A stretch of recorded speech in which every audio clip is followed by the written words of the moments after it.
Quand on est cadre, c'est pas toujours facile de sortir du cadre. Grâce à son réseau de 15 000 employeurs, Cadre Emploi donne accès chaque mois à plus de 35 000 offres d'emploi dédiées aux cadres. De quoi donner la chance de changer de cadre à tous les cadres qui ne peuvent plus encadrer leur job.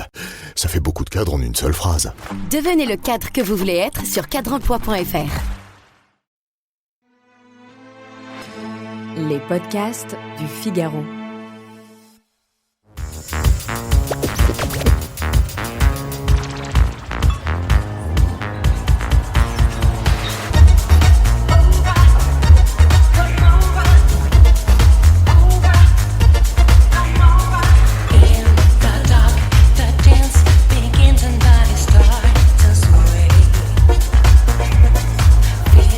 Les derniers tubes de Bob Sinclair résonnent dans la discothèque.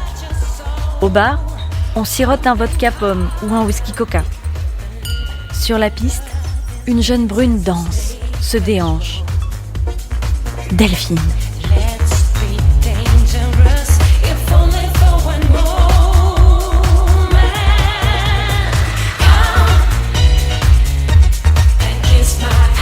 Ce soir, c'est la première fois qu'elle revoit Cédric. Un apprenti peintre rencontré cet été, à l'anniversaire d'une amie.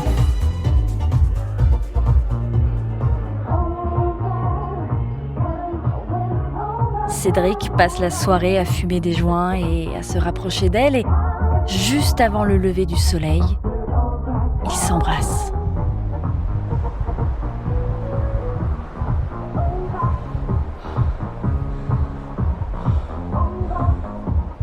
Cette nuit-là, Delphine est loin d'imaginer les conséquences de ce baiser, loin d'imaginer qu'il sera le catalyseur de sa disparition.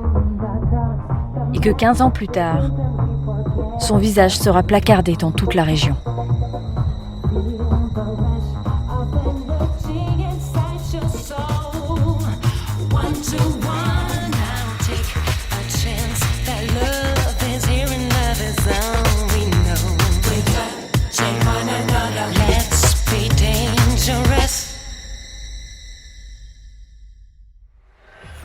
Enquête ouverte pour enlèvement et séquestration. Delphine Jubilard.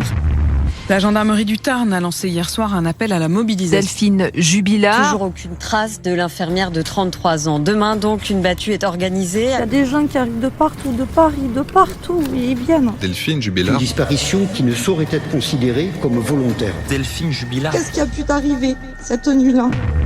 Cédric Jubilard va être jugé. Non, elle m'a dit, donc j'ai pété les plombs, je m'en suis débarrassé. Cherchez dans Gagnac, je sais pas ce que vous allez chercher. On a été 5000. Monsieur Jubilard, avec son avocat, conteste. C'est une enquête qui a été menée avec le préalable que Cédric Jubilard était certainement le coupable. L'enquête dans la disparition de Delphine Jubilard se poursuit.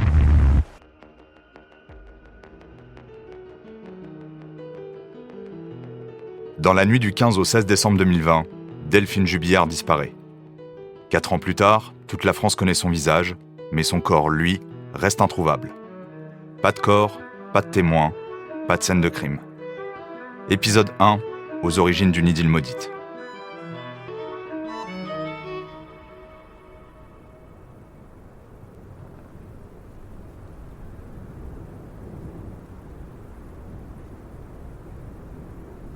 Cagnac-les-Mines, département du Tarn, 16 décembre 2020. À leur réveil, les habitants découvrent que l'une des leurs a disparu.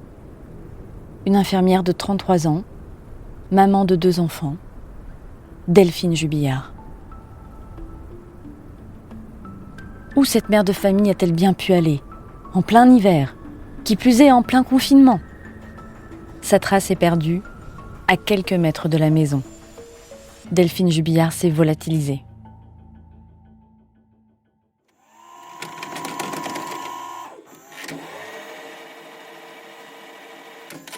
Quand elle rencontre celui qui deviendra son mari, Delphine est encore lycéenne, elle a 17 ans.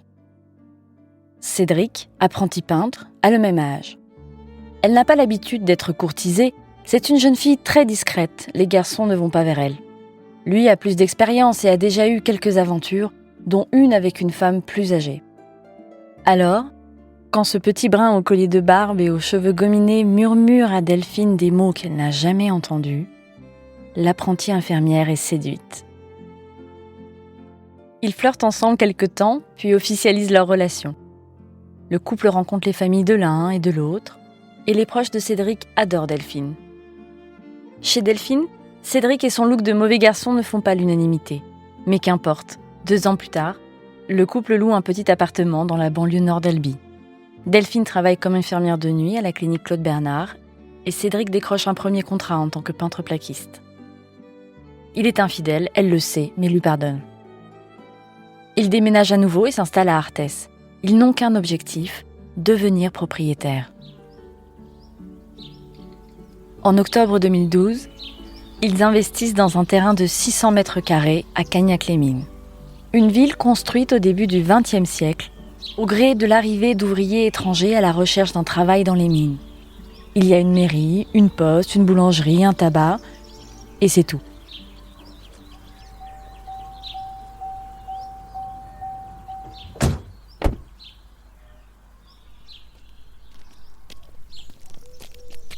Pour resituer, donc avec Margot Danemar, nous sommes partis enquêter sur l'affaire Jubilard au printemps.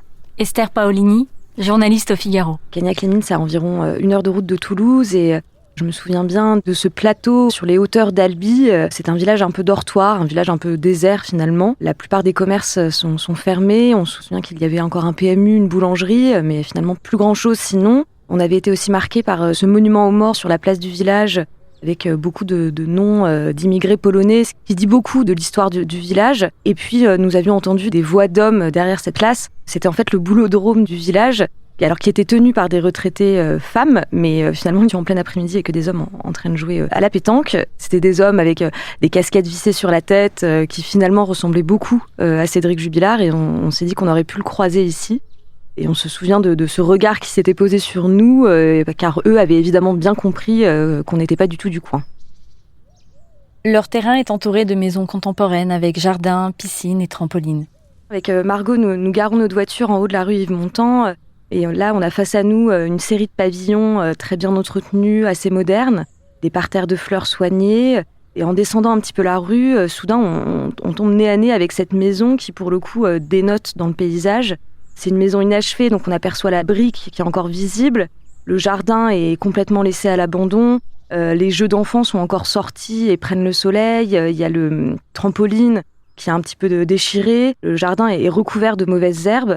On est surpris de cette vision et on se demande bien sûr ce qui a pu se passer à l'intérieur de cette maison. Le week-end, tout le monde tond sa pelouse avant de s'installer sur la terrasse autour d'un barbecue entre amis. Et un jour, Cédric demande Delphine en mariage. Évidemment, elle accepte. Elle rêve d'une cérémonie en robe de princesse, d'un petit nœud papillon pour leur chien Gnocchi et un lâcher de lampion à la nuit tombée. Cédric, lui, insiste pour arriver à la mairie au volant d'une Porsche.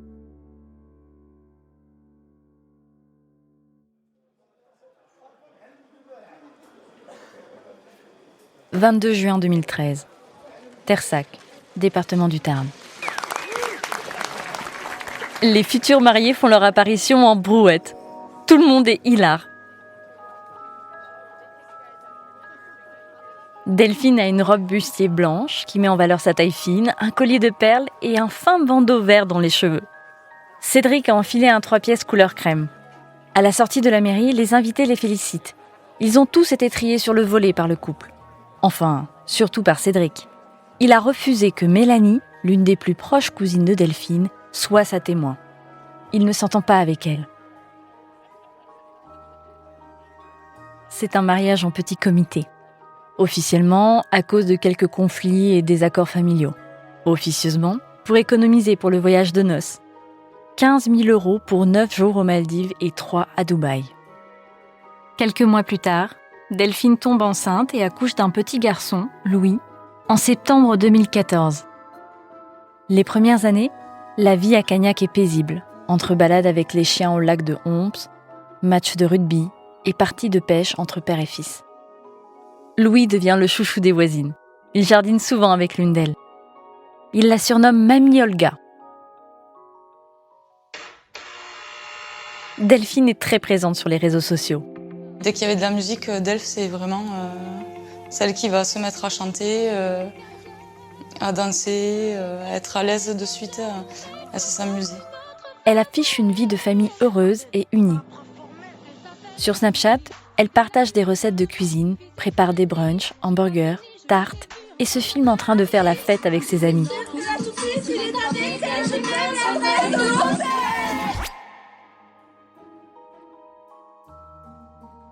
Fin 2018, elle annonce sur Facebook être enceinte d'un deuxième enfant.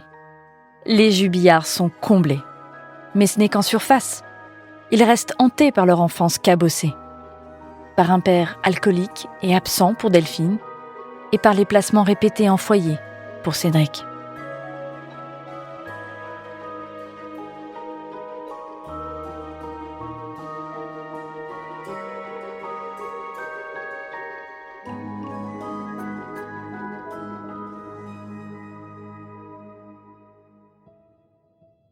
C'était l'affaire Jubillard, aux origines d'une idylle maudite. Un récit adapté d'une enquête de Margot Dademar et Esther Paolini. Dans cette série de podcasts, Le Figaro vous plonge dans les mystères d'une des affaires les plus énigmatiques de ces dernières années. Prochain épisode, Delphine et Cédric Jubillard, l'élève modèle et le petit délinquant. Réalisation, Astrid Landon. Narration, Margot Dademar. Production, Salomé Boulet et Lila Fadel. Prise de son, Louis Chabin. Coordination, Aude Cérès. Vous pouvez retrouver les récits du Figaro sur Figaro Radio, le site du Figaro et toutes les plateformes d'écoute. Si cet épisode vous a plu, n'hésitez pas à vous abonner et à donner votre avis. À bientôt.